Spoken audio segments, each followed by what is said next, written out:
With just 3 days to go, love is in the air, or is it? Now, whether you're planning the perfect dates, whether you're dodging the pressure, celebrating self-love, or questioning the hype, Jasiri is here to dive into all things love, relationships, and everything in between. And every opinion is represented on this table. From romantic gestures to modern dating struggles, self-love journeys, and even the business of Valentine's Day. So let's start the show talking about love, expectations, and whether February 14th is truly special or it's just another day. Wow. See her face. Listen, Listen, are you actually warming up?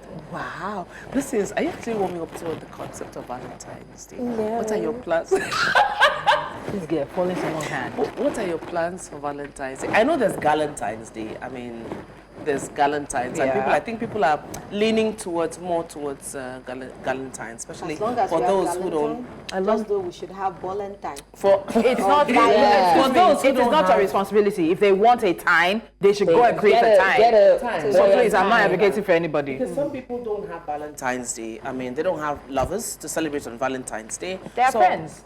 There are people who don't also want to blur the lines because Valentine's Day is also known as Lover's Day. All I know is that love is in the air.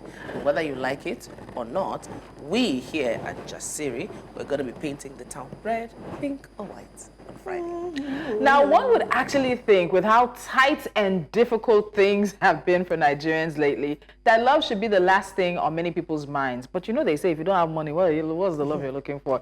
But apparently, that's not so, my fellow Nigerians. According to a survey that SBM Intelligence conducted across 3 major cities here in Nigeria, 85.6% of respondents plan to celebrate Valentine's Day. Guess what? This is a sharp increase from 62.8% in 2024. This heightened enthusiasm is reflected in spending patterns, with a third of consumers budgeting between 51,000 naira and 100,000 naira, while high-end purchases above 500,000 naira have nearly tripled compared to the last. Please, where are you people getting money from? Traditional gifts such as food, perfumes, jewelry, and watches remain popular, but there's also a growing demand for experiential gifts, including dining out, entertainment, and domestic vacations. Now let's look at some of the data that SBM put together. These are the top items that people spend on during Valentine's Day. So, top is food, of course. Perfumes, roses, watches, female shoes, wigs, chocolate, hampers, and smartphones. I actually agree. This is believable. SBM's Why is there no singlets and boxers here? No, because Nigerian men claim that it's only singlet and boxers that we like to give them. I don't know that year was. We have evolved. Food, I agree, because everyone's always ordering food, dining out, perfume. Why is there no teddy bears here? I saw Which teddy bear? I saw a post. Someone paid 1 million naira for a teddy bear. What kind of teddy bear? Was it the size of the 4 of us? Massive. What is inside? Is it stuffed with money? I don't know. It's massive, baby. It's massive. It couldn't fit into the car. They put it at the trunk of the truck. Wow. It was So they break. big. I'm so sorry. I'm not praying for a breakup for you, but if they break up now, uncle. So that teddy bear is going to occupy a space in her room. In fact, she can sit on it. He will sit on it and cry. Vexed. She might even take scissors and try to cut it into pieces. You know when you're vexed about something, and he bought this for me, only for him to break it. You should be punching the teddy bear because it'll be. That's the thing. After punching, you now want to do something more extreme. But Lola, let me ask you, what would be your favorite Valentine's weights now? Don't do that face. Like, what would be, without thinking, a gift that will get you? Because going with SBM's data, we see food, we see perfume, we see. So right now, based on need and SAQA level, smartphone, please. Oh yeah, she's been complaining about her phone. True. Okay, smartphone. In case you're out there and you're the person that you think I should be with, that would be a beautiful icebreaker. You're not okay. Yeah. Oh, hello. We have more data. All right, more data. We see have more data. Yeah, we do. Go Yeah, ahead. let's see. Because some people at this table, none of those data matter to them. But I'm asking you to read. This is why do I think that's a stray? Or is it Tolu? It is not me. No, she had already said. Before Lola continues, what would be a perfect one? Perfect Valentine's. Valentine is not one thing. What are you talking about? Is it now rain? It is a resort, 3 days, You don't need to come You with can't me. get 3 No. days. You are So working. people need to You are understand. working. So sometimes Valentine's gift don't need to involve you. It's Sometimes giving the her gift space. is you giving me Yes, my space. stay Give me away. 3 days, all-inclusive resorts, massage morning, evening, and night, food that I want, and make sure every evening is a seafood You boil. alone. Why? What are you doing there? You Because alone. when I come back, I'll be a better partner. Mine is actually simple. I mean, love is in the hair. Lolo, take us to the I next love the one. acting. Anyway, I know we've been talking about all these things on this table, but one thing I know is that it is money that they use for all these things. So where are people getting all this extra money? They need to tell me I need it. Because despite the rising inflation, people are still making big plans. Nigerian lovers are not holding back. They are prioritizing quality time, dining and entertainment, restaurants, cinemas, and even vacations within the country. I was right. Oh my God. But topping the list of the preferred places to celebrate, here is the fun twist, because that one I did all the shaking for, wasn't it? While 31% of the people dream of whisking their partners, abroad for the occasion, the reality that most of them are keeping it local, and local places are banging, baby. It's massive, baby. They're focusing on meaningful experiences, rather than extravagant spending. Nothing wrong with extravagant spending, please. But whether it's dramatic. a romantic dinner, a movie night, or a surprise getaway, one thing is clear: love comes at a price, and Nigerians are willing to pay for it. Are they? No, they They are. Did you see the statistics? The ideal Valentine's Day activities. Please, let's see what Nigerians want to do. They are. Valentine's. On Not Valentine's movie Day. night, 'cause They're someone will spending sleep. money. Quality, I love it. Quality time. time. They're shaming the devil. Yeah. So people What are do you mean saying, quality time? Okay, sit in, watch movie. Quality time, but where? You meet at the yourself. resort? You meet yourselves. And you Absolutely. are so It could be materialistic. quality time on a yacht. do you know what I tell you people? Bring out a blanket in the living room. Yeah. Dim the lights. Get some candles. Spray perfume. Are you doing Order ritual? small Which chop. chop? Which one is ritual? Are you doing- Which one is No, ritual? but you see, it's top- When look you now. sleep off now, quality time, you're watching a movie, you will sleep. You don't If I sleep off and you're rubbing my head and I sleep and you cover me, won't That's I love you okay. more? No, but you wake up the next day and say, is that enough? Is that all you're going to give me for Valentine's? I don't believe the girls of Nigeria. It's a lie. It's a lie. But entertainment is still high on the score Food chart. and dining. Food and dining. Gifts yes, and exchange, travel that's and my getaway. thing. Gifts Hotel and and spa is it for me, guys. Yeah. Like, if you want to do anything for me, it's Hotels for and me. spas. I like hotel stay. I love hotel staying. I'm that telling you. includes, I don't have like to do room anything. service. Yes, they clean up after me. Clean Food is up brought after to me. Mine is just actually one. Quality time with gifts exchange at a hotel. Catherine, keep us going, because this girl that says she doesn't believe in Valentine's Day, all of a sudden she has a list to give out. To give out. I'm not allergic to gifts. Next. But everybody knows you have no man. Lolo.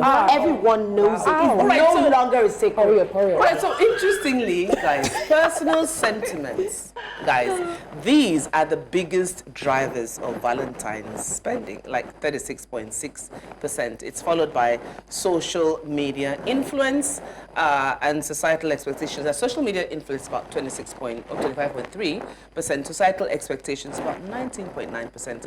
It just seems that love isn't in the heart only, it's also in the budget. Let's see. So what influences? So people say it depends on the couple. Some no, this is not there's a different one. Let's get the right one. This is actually the one that Blessings is going to take us to. I kept it for her. So there's I'm one. sure will be thinking that all this was it's just unnecessary pressure. Do you understand? And that's the one I actually gave her. But of course, the top items, we talked about top items that people spend on Valentine's Day, the ideal Valentine's Day's activities and the influences.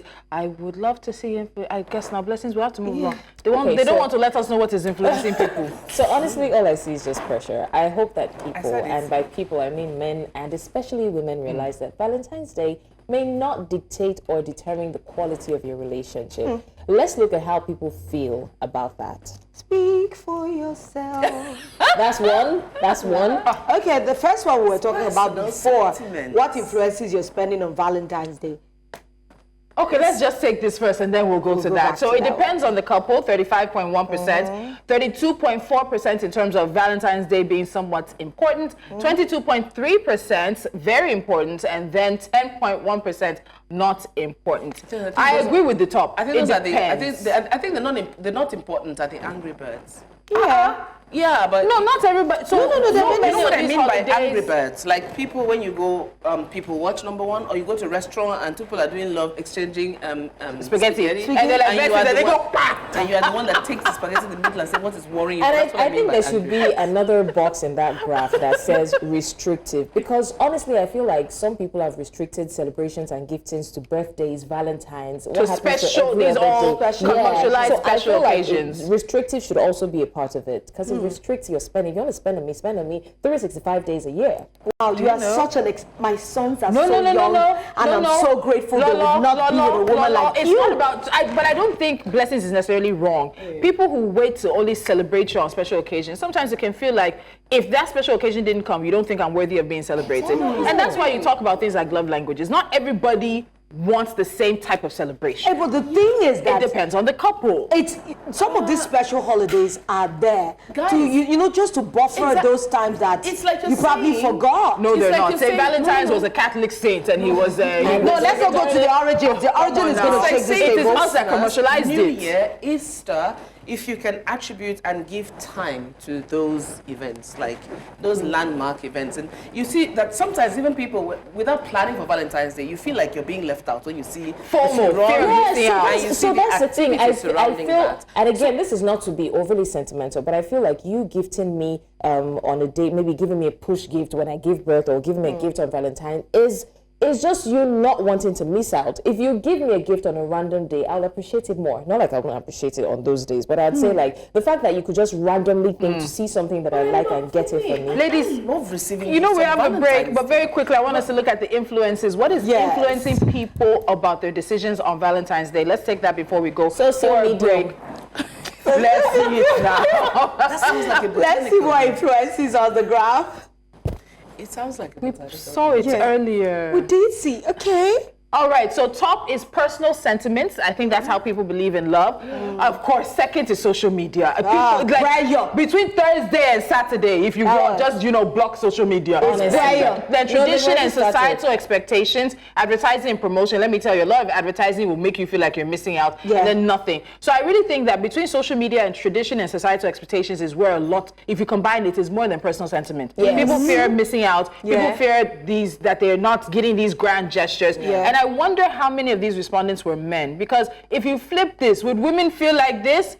Because when you look at all the gifts, the traditional gifts that people, a lot of it seems a little bit geared towards women. Yeah, and many of them always want to end you in that other space. So be careful. You can imagine anybody that gives you lingerie, you already know why you're getting it. They are gifting gifts on Valentine's Day, whether it's men, whether it's women. You have 10 random people. Anyway, we need to take a break here. But when Jasiri returns, we're tackling the urgent need to build a safer digital space for women. From online harassment to cyberbullying or cyberstalking, digital violence is real. And it's time for change. Evelyn Ugbe, program lead for Race Africa, joins us for this discussion. But all this will be after this break. We'll be right back.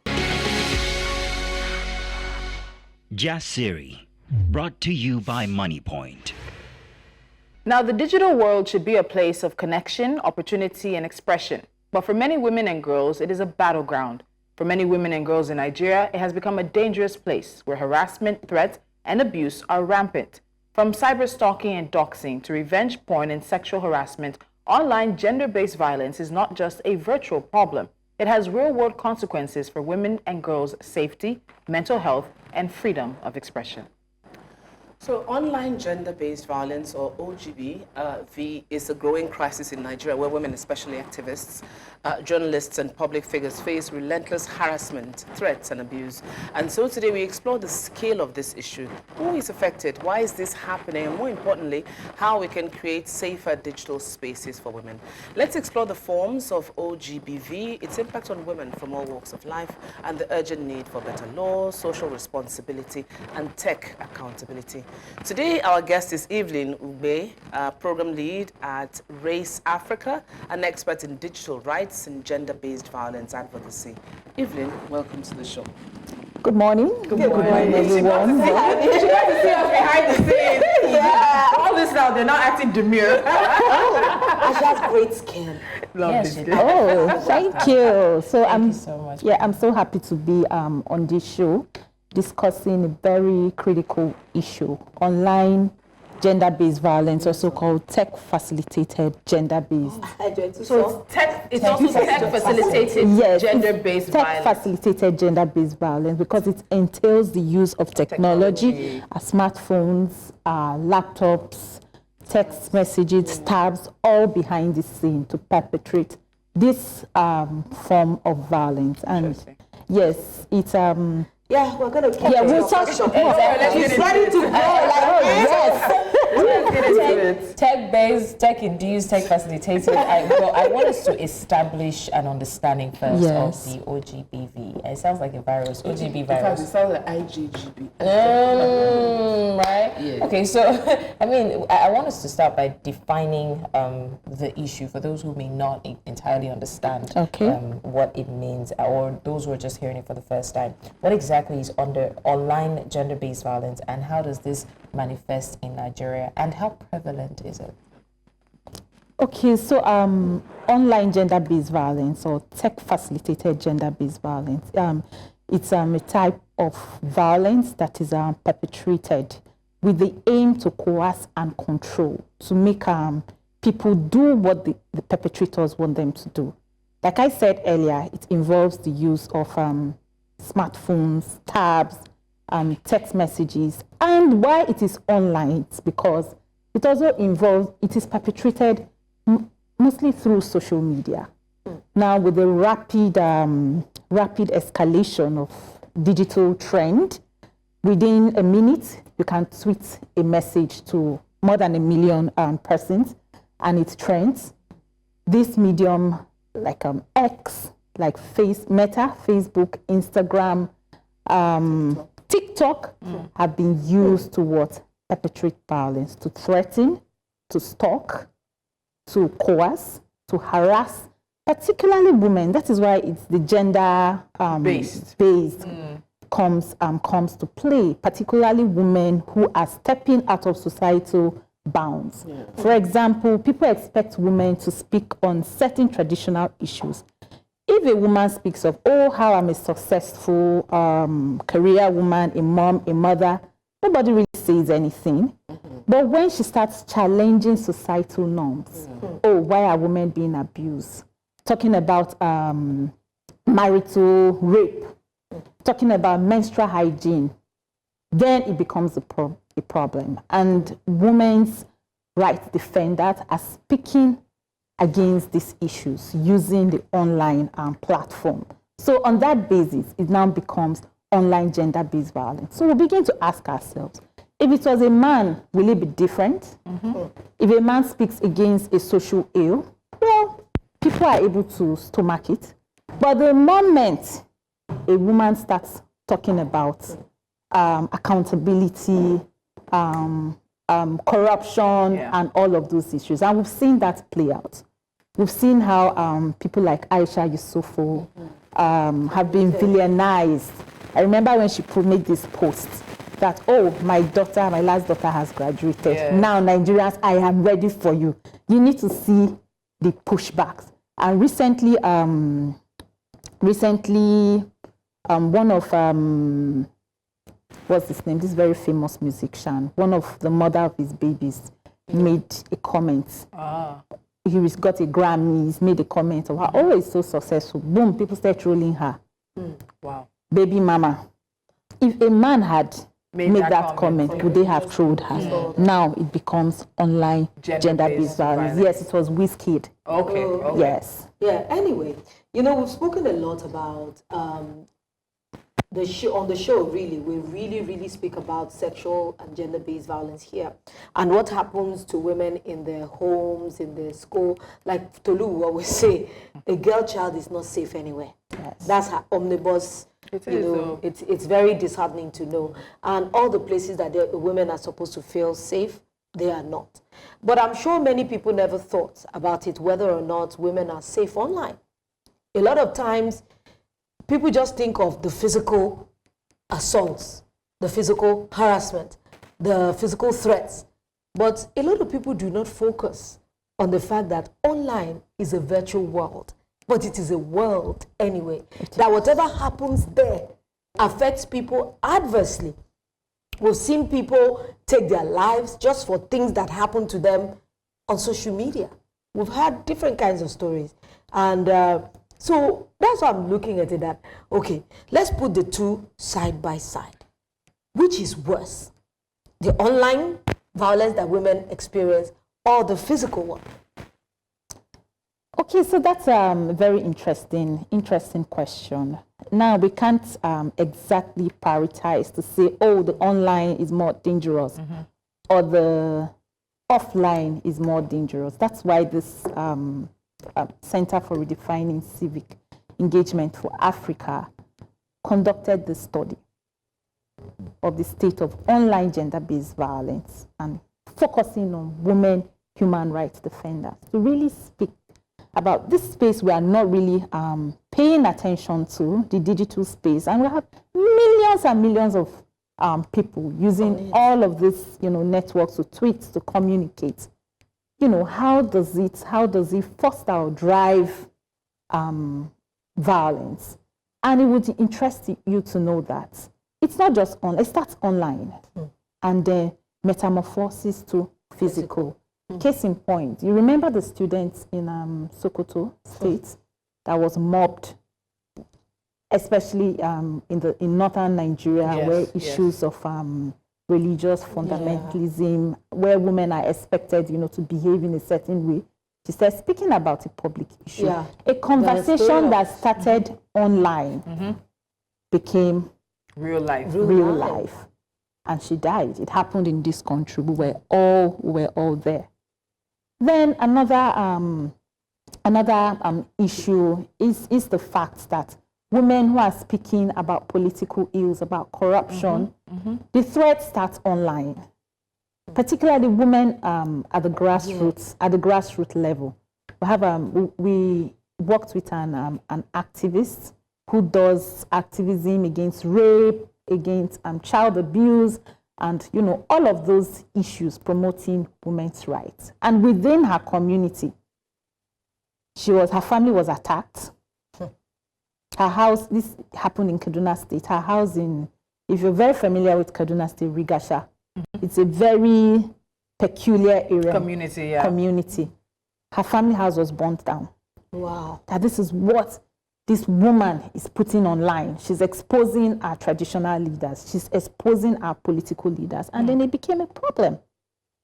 So you can see what starts typically, but when I report that, I'm being threatened online, and somebody else goes to the police station to report rape, ordinarily, what will be prioritized? The rape. That is even if it is prioritized. Because let's be honest. We're still even struggling to get SGBV really recognized and really something that we fight against as a society. But I want us to pick up these conversations because you've given some real life, real world experiences, and we'll talk more about that. But very quickly, because I know we're heading for a break shortly, the research that the center did highlights various forms of OGBV. We're talking about doxing, cyber-stalking. So doxing is when they get your contact, especially your home or office location, and they call in a fake emergency. So it has happened repeatedly in the U.S. many times where individuals have been doxxed and you end up seeing either FBI or ATF. Maybe they're told that there's a terrorist inside building a bomb, or it's the local police and they're going in to say, oh, somebody's being held captive inside. And so the police or the security agencies show up to your house in full force because there was this call that was made. So that's doxing. You also have morphing as well, the act of modifying, superimposing, and generally rearranging photos photos and videos to create deep fakes. We spoke about this and how many women and girls are finding their faces on pornographic material, not just in the deep web, but also available on porn sites unofficially. There's Zoom bombing. This has happened. I was in a Zoom meeting recently where if it's a general meeting, people just start coming in and you'll just hear them sharing. If they do not control the Zoom adequately enough, they'll be bombing with sounds, with pictures, all manner of things. And then there's, of course, sextortion, the extortion of sex or sexual acts by threatening the victim with the leaking of intimate photos and footage. We'll pick up from here when we come back from the break. But I'd like us to really look at, in a further conversation, the context, the people who tend to be most vulnerable to this. Evelyn, stay with us. And of course, you stay with us outside as well. When we come back, we pick up this conversation about building safer digital spaces for women and girls in Nigeria. Stay with us. Staying with us, just before the break, we took a look at different forms of OGBV. I know some people might be hearing that for the first time, but that is actually online gender-based violence, or as our guest has told us, tech-facilitated gender-based violence. But Evelyn, before we go on, as I said before the break, I wanted to ask you about the groups of women, particular types of women who might be particularly vulnerable to these attacks. Are we looking at celebrities, students, professionals, everyday social media users, even those who advocate for women, so women advocates themselves? What did your research find in terms of the type of women, the groups of women that are most vulnerable to these type of harassment online? Okay, so thank you again for that very question. It's important to beam the light on women who are most affected by this form of violence. Like I said earlier, these are women who are crossing the line, who are discussing, non-traditional issues that society expects them. Society doesn't, yes, not to talk about. So for example, women's rights activists. Typically, like one of our respondents discusses issues around menstrual health hygiene, and it became a problem. Somebody posted, why are you putting your blood for the public to hear? These are very sacred issues that women should talk about in their hearts. Our mothers were not like this. How is that our business? And they did a lot of wrong practices. Exactly. But she was sensitizing the society about, menstrual health, subsidizing sanitary towels. Yeah. Then another one shared her experience on rape. And it also became a problem. And she started using her platform to advocate against rape. It also became people would throw her, say very terrible things about her, smear her personality, and, do a lot of things to intimidate her, do a lot of things to silence her. Yeah. Then another group that is equally vulnerable is female journalists. We've been there, done that. I have a stamp to show it. Yes, she's good. I went through my own. Our own. So one very typical case is Kadira. Kadira Ahmed. I mean, she makes a post. I think somebody even, it's even in our research, because we're able to do some digital ethnography, getting these cases, screenshotting them. If you look at the research, ensuring that they feature in the research. So just is not just say it's about statistics. No, it is the reality. Putting out this post. I think she made a post about on election, and somebody said, "You feminist witch, you left Nigeria to the UK to become a celebrity. You're now a Christian. We are waiting for you in Nigeria." Typically, so female journalists are also very vulnerable to this kind of attack, and they hit where it hurts, tarnishing your image, sexualizing you. Oh, you make a very important comment. Another respondent made a comment about the fuel hike, and somebody said, "Oh, see how round, see how sexy you are," sexualizing women and trivializing the issues and the content. Why? Because it's women. I ask again, if a man makes that kind of post, would it be the same? Response? No. Then typically, even celebrities. You remember this time, Tiwa Savage's video was exposed, and I asked myself, she has a son. This post will leave digital footprints. In future, what do you want to tell What do you want to tell him?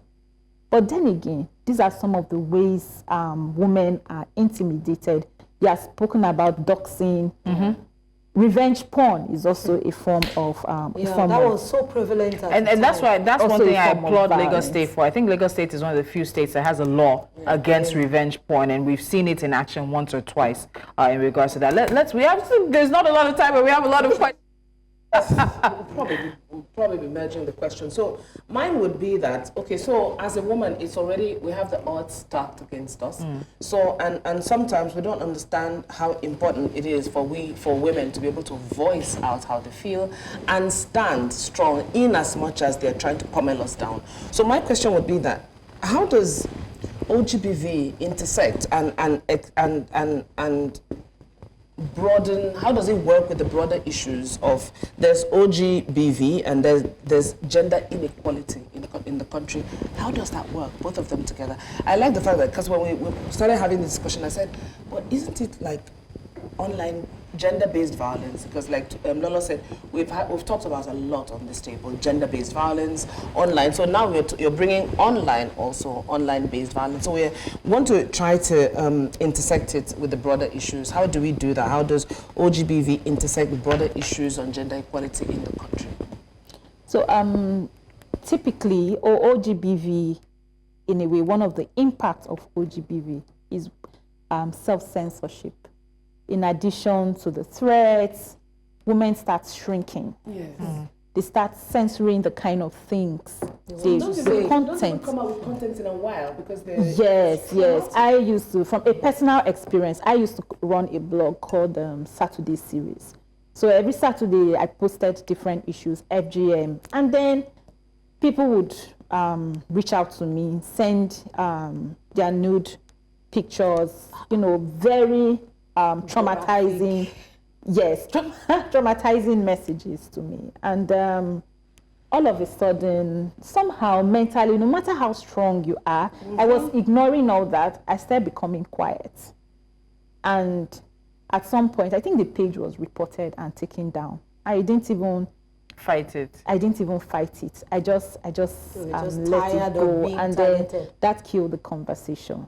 This is just one out of so many. Then looking at the statistics, research around digital divide reveals that 68% of women in Nigeria do not have access to technology, phones, internet, and all of that.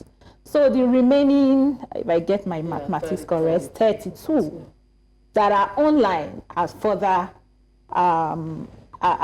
threatened and intimidated, and maybe half of the 32 is sent offline.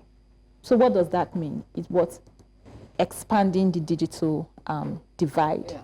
Censorship, silence, and exclusion. We've had women like Buki Shonibari. She's the executive director of Invictus Africa. Yeah. She also experienced threats, cyber threats. If you look at her report, those posts are there.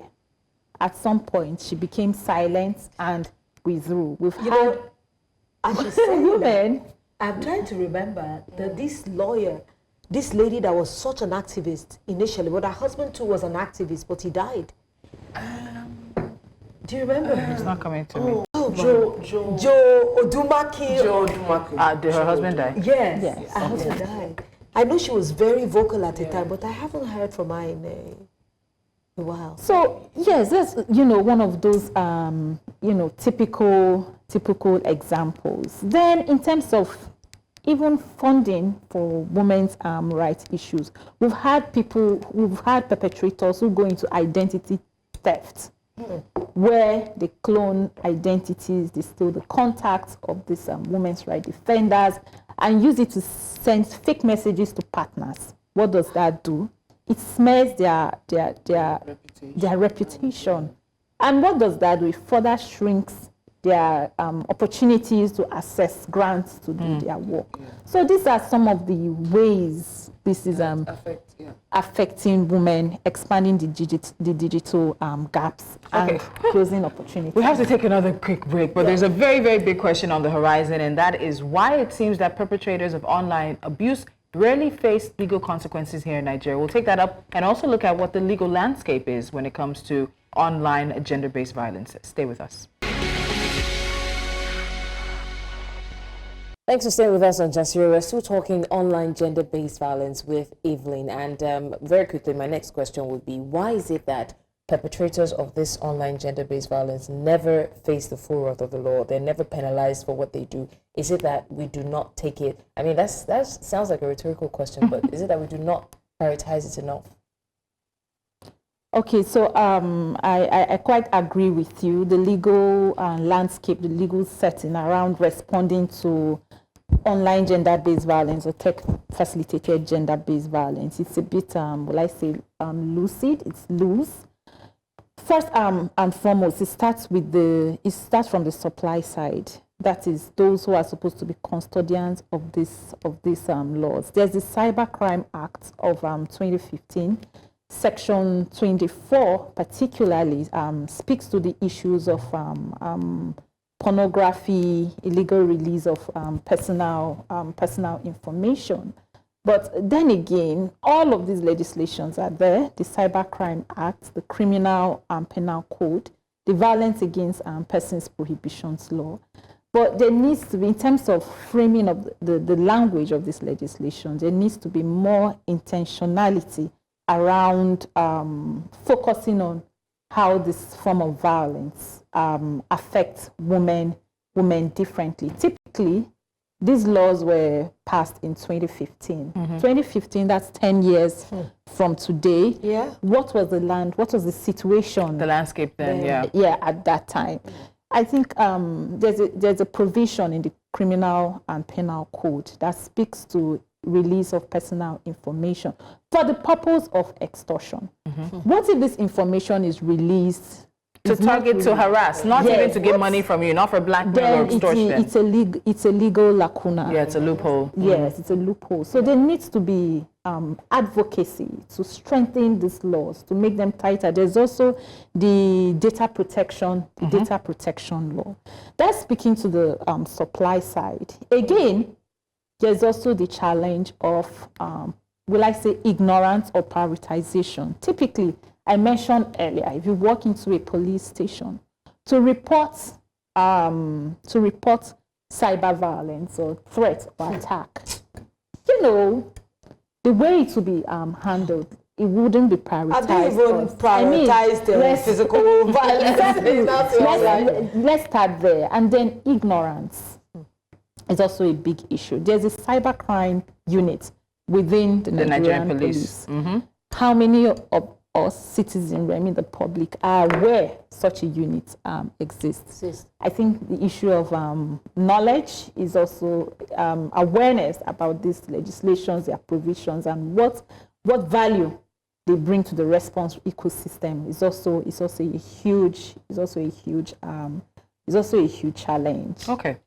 For me, then, sorry, I just wanted to add again, for our research again, beaming the light back in our research.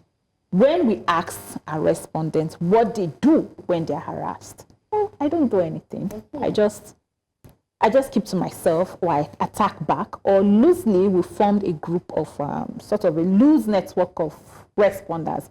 If I'm attacked online, I get my friends to I have a gang. A gang, that's the word. Oh wow. So you've just led us right into our next question. I know we're running out of time, but are there any legal protection somehow? Because now it's as if all of us have become a government unto ourselves. If you're a victim of online gender-based violence, for example, or you're experiencing one of these characteristics or traits, what can we do? In the meantime, we know, the act is there, the act of 2015 is there, but how functional is it? So within our own reach, what can people do to protect themselves from this? Apart from calling on our networks. Fight back. Your own personal army. Of course, we can take legal actions, but then again, the law again, there are loopholes in the law. But then, not to be pessimistic, you can take legal actions. Our research also did a good job on collating existing resources. For example, you can reach out to feeder International Federation of Women Female lawyers. Yes, of women lawyers. You can reach out to FIDA to get some sort of legal support. And as much as possible, it's very important to have that support system. So for Race Africa, in addition, beyond the research is the baseline. We're using it to design interventions. We're working on a safe space network called Feminist Digital Watch. I'll talk about it more as we proceed. We don't have a lot of time to proceed. Having that support. I'll just quickly say.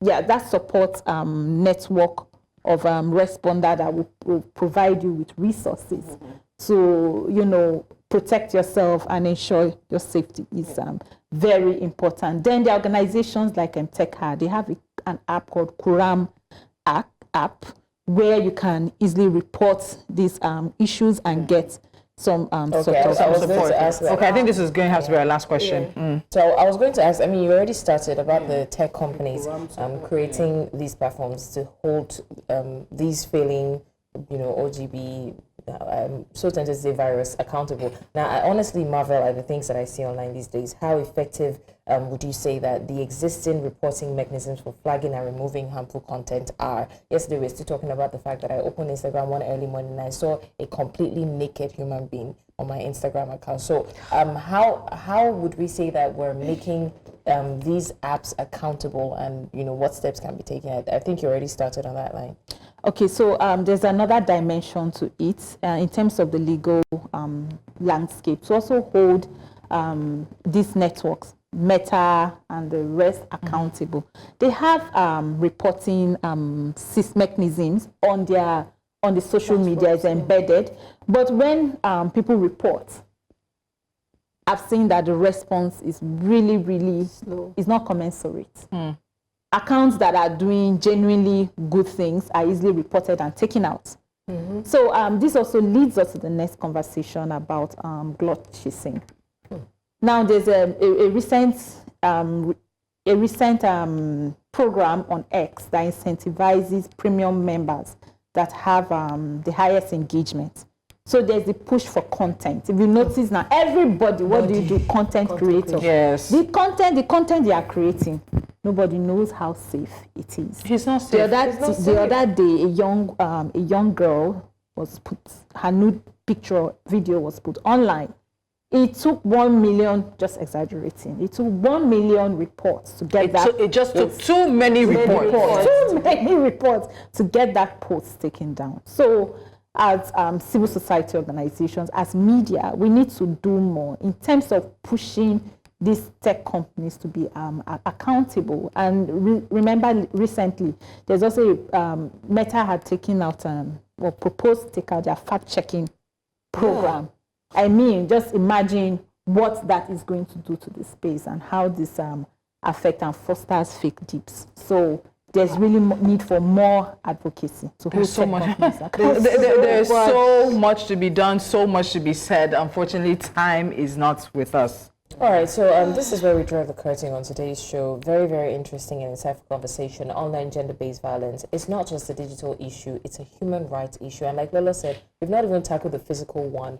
Talk more of the online one. Now, governments, tech companies, and individuals all have a role to play in making the internet safer for women. Evelyn Ugbe, thank you so much for your insight and your expertise. Thank you so much. Women in Nigeria have every right to speak, to work, and exist online without fear. It is our responsibility to ensure digital spaces are inclusive and safe for women and for girls. We'll be back same time, same place tomorrow. I'm definitely sure we'll talk about love again. See you then.